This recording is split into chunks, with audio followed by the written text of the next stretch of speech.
Oil spill recovery efforts off the coast of Oriental Mindoro have been completed.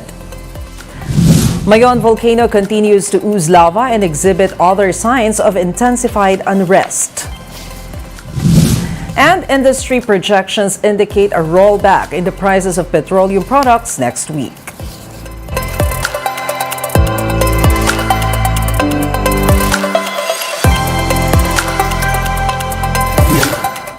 Fast, focused, and fearless. Here's a roundup of stories we're watching now. I'm Maricel Halili.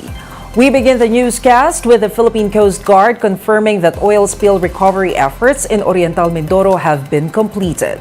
PCG spokesperson Armand Balilo said all 8 tanks inside the sunken MT Princess Empress are now empty, 2 days ahead of the initial target. Balilo added that only oil trips from the cargo piping line were observed, which the salvage operator already deemed unsackable. Despite the complete siphoning operations, Balilo said 2 vessels will remain in the area to monitor potential new oil leaks. MT Princess Empress was carrying about 800,000 liters of industrial fuel when it sank off Nauhan, Oriental Mindoro on February 28 this year.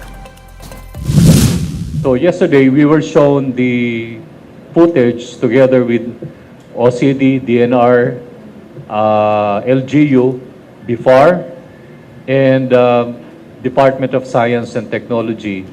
Pinakita ho sa amin na wala nang laman yung mga tangke. Mag-iiwan po ng 2 salvage vessel yung Malayan Towage para po mag-monitor at kung sakaling meron pang mga oil na tatagas ay patuloy pa pong i-recover. Motorists can expect a rollback in the prices of petroleum products next week. Unioil Philippines projects that prices of diesel would go down by up to 15 centavos per liter. Gasoline prices are likewise expected to be slashed by as much as 40 centavos per liter. Oil companies are set to announce official price adjustments on Monday, which will take effect the next day. The Civil Aeronautics Board awaits the response of Cebu Pacific amid complaints from passengers. CAB Executive Director Carmelo Arcilla told a big story that they have already sought the airline's side. He added that the issue is currently under investigation and that they expect SEBPAC's reply by Monday. The Senate is set to conduct a hearing into the complaints about the alleged poor service quality of the carrier. We are looking at it, and we have yet to receive the response of Cebu Pacific about this issue. We have asked Cebu Pacific to manifest their side of the story. I guess by Monday we will be having that response already. Arcilla weighed in on overbooking, which is one of the complaints of some Cebu Pax traveler. While it can benefit both passengers and the airline, the official noted that it all comes down to how it is handled. When aircraft is full, then the airline is able to distribute the cost of operating an aircraft to a bigger number of passengers. In so doing, the airline is able to reduce unit cost. I think one of the critical questions would be, is it to the interest of the airlines to abuse overbooking? We'll be back with more stories after the break. Keep it here on One News.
You're still watching One News Now. I'm Maricel Halili.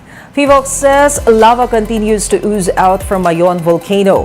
In the past 24 hours, Mayon's lava flow reached as far as 1.5 kilometers from its crater. Debris from collapsed lava domes have also been observed in the Miisi and Bonga gullies. Some 3 kilometers away from Mayon's mouth, at least 280 rockfall events were likewise recorded.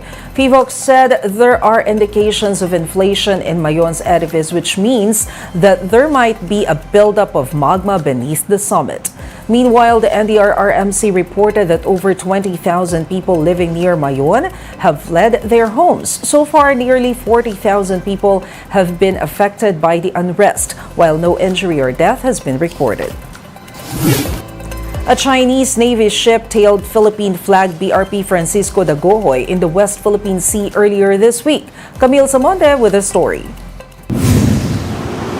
The BRP Francisco de Gojoy was on its way back to Palawan after delivering assistance in Pag-asa Island on June 15 when a Chinese Navy ship appeared on the horizon. We were aboard BRP de Gojoy along with other media personnel and officials of the BFAR and Philippine Coast Guard. The foreign vessel followed us from a distance of nearly 8 kilometers from the island, but stopped tailing after a few minutes. The PCG said the Chinese ship was only probably observing BRP de Gojoy's activities, which it claimed is a common practice in patrolling the West Philippine Sea. The Philippine ship carried 4.9 million pesos worth of fishing and post-harvest equipment that were distributed to the fisher folk in Pag-asa. In fact, we already spotted the Chinese ship while we were still in the island. The fisher folk said the Chinese ship has long been there and that it orders them to stay away if they try to fish in farther areas. As a result, the areas where they can fish became limited, which also affects their livelihood. Bawal talaga kami maglapit sa kabilang isla, sa mga China. Kasi tinataboy kami, ma'am. Ano ang nararanasan ninyo? Taboy kami, bombahin kami ng tubig. They added that they are also now worried for their safety. Yung kalitasan din namin na nangingisda yung iniisip namin kasi pag baka hindi natin inasahan, bigla lang tayong sagasaan yan. Kasi baka iniisip nila, binabaliwala namin yung mga babala nila. The BFAR admitted that foreign vessels are among the factors that contributed to the decrease in fish production in the West Philippine Sea. Latest data showed fish production went down by nearly 20,000 in 2022 compared to the year prior. Ang kailangan ng ating mga isda, palakasin yung kanilang kapasidad, matugunan yung kanilang pangangailangan pang araw-araw at makatulong sila bilang bahagi ng ating whole society sa ating food supply. For News 5, Camille Samonte, we are One News.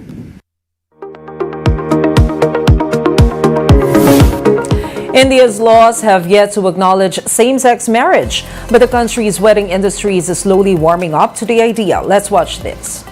Some same-sex couples in India are getting socially married. India's law doesn't recognize same-sex marriages, but since the country decriminalized homosexuality in 2018, more couples are coming out and holding private weddings or promise ceremonies. And these weddings were never prohibited. The LGBTQ community is fighting a legal battle in the country's Supreme Court. Even as the Indian government is mounting its opposition for same-sex unions, the society appears to be going through a cultural shift, with there being a higher acceptance towards same-sex relationships and civil unions. A matrimonial app for the LGBTQ community called Umeed now services over 13,000 people as opposed to the 100 users it had when it started out in 2019. Rainbow Love, an LGBTQ matchmaking app, has garnered almost over 100,000 users within just 6 months since its launch. In a populous and culturally diverse country like India, the wedding market is enormous. Almost 3.2 million weddings were held in just a period of 30 days during the peak wedding season in 2022. These weddings cost over $45 billion according to the Confederation of All India Traders. There's big potential for the same-sex wedding market here as well. Indian weddings are grand and elaborate, as we all know. The festivities and celebrations can last anywhere between 1 and 4 days with hundreds of guests in attendance.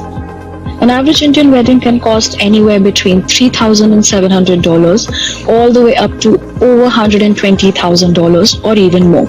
As same-sex weddings are becoming less uncommon and closed door, the community hopes that this can give a push for legalization of same-sex marriages, giving these couples the same rights as heterosexual couples.